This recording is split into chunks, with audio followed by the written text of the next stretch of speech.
Hello guys, hello. This is for Gemini. Gemini, welcome dito sa aking channel, Kapalaran 888. Welcome. Alamin natin Gemini kung anong messages, vibration, gabay, energy para sa lahat.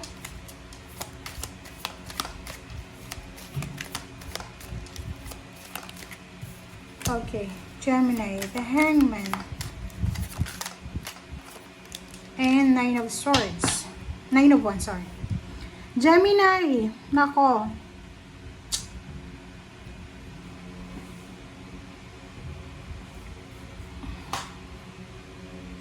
Meron ditong Gemini na possible na marami kang plano. Pwedeng plano mo siya ngayong November. Sa either plano mong mag-travel, plano mong mag-overtime, plano mong magtrabaho ng magtrabaho. Kasi gusto mong malaki yung sweldo mo pagdating ng katapusan. But the problem is, meron ditong Gemini na pwede siyang magkaroon ng fever, trangkaso. Pwede siyang pagod na pagod siya. Mapapagod siya, makakaramdam siya ng sobrang pagod dahil sa sobrang sipag, sobrang overtime, or ano pa man, basta meron ditong Gemini na pwedeng maapektuhan yung plano mo para sa linggong ito, or maybe maapektuhan yung plano mo para sa December because of health issues, trangkaso, ubo o sipon, parang ganun.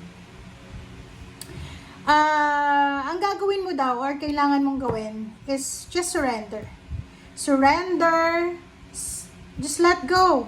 Kung may sakit ka, hindi ka pwedeng magtrabaho. Kung may masama yung pakiramdam mo, kailangan magpahinga. So, kung ano yung sinasabi ng katawan mo, kung ano yung sinasabi ng isip at puso mo, sundin mo, Gemini. Okay? Alright, let's check.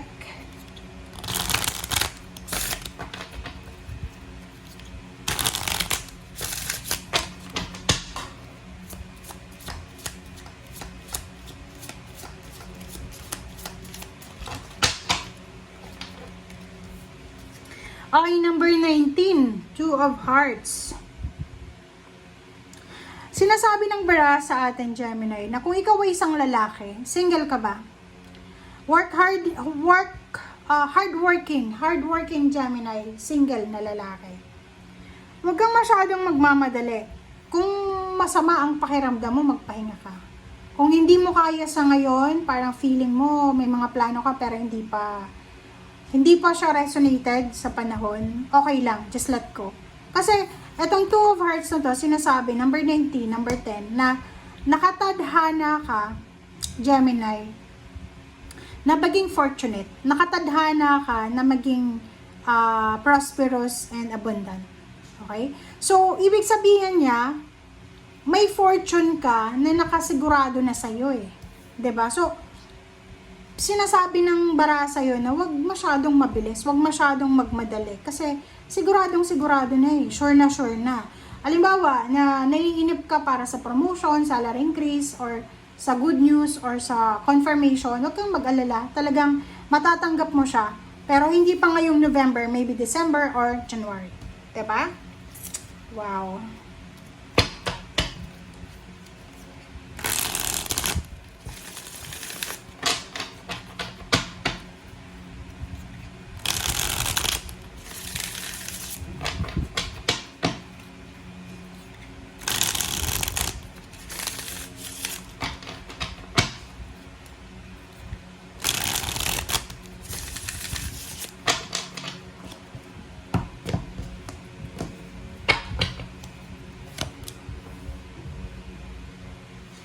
Okay, next card natin is the Star, Six of Swords, Ten of Pentacles, and the Hermit. Okay, so the Star, Six of Swords. So, yun. Ang dami mong pangarap eh. Marami kang pangarap. So, kung halimbawa na feeling mo delayed siya, huwag kang mawala ng pag-asa. There's hope. Okay, every day is a blessing. And yun nga, sabi sa'yo dito ng number 19 na yan, na sure na magtatagumpay ka.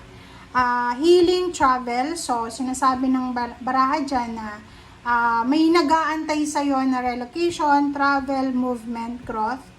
And sa usaping pera, sinasabi ng barahan na magdahan-dahan lang tayo. Huwag tayong masyadong magmamadali. Pag-isipan natin ng mabuti, lalo na kung meron yan na perang involved. Kung may financial na involved, or business, or work, or kung ano man na plano about sa future, kailangan nating magdahan-dahan.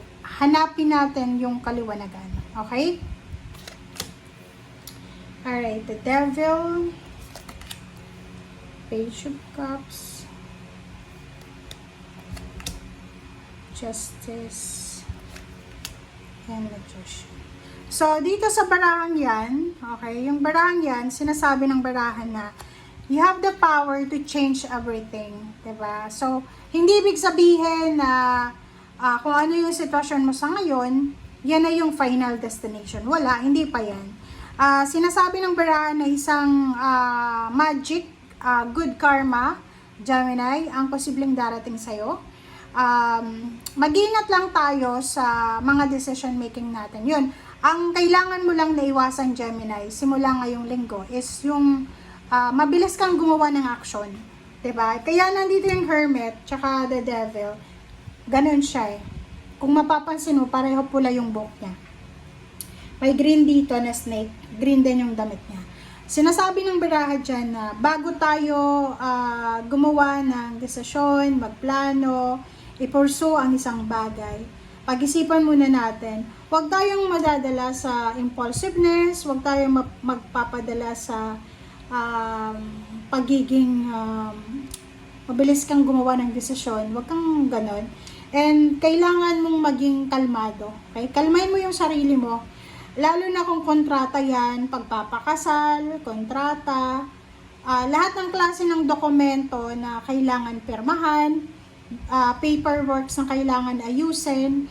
Pag may pipirmahan kang papeles ngayong November, kailangan mong basahin siya ng doble-doble. Huwag mabilis kailangan intindihin mo siya kung ano yung sinasabi bago ka pumirma.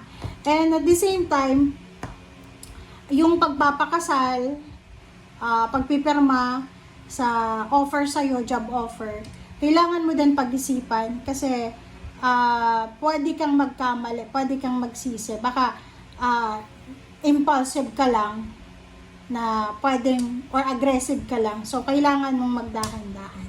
Basta isipin mo na mayroong nakatadhana sa'yo na fortune talaga. So, it's either wala pa siya sa ngayon or malate siya, pero darating siya sa tamang panahon. Kasi para yun sa'yo eh. Nakalaan na yun sa pangalan mo. Thank you guys. Bye!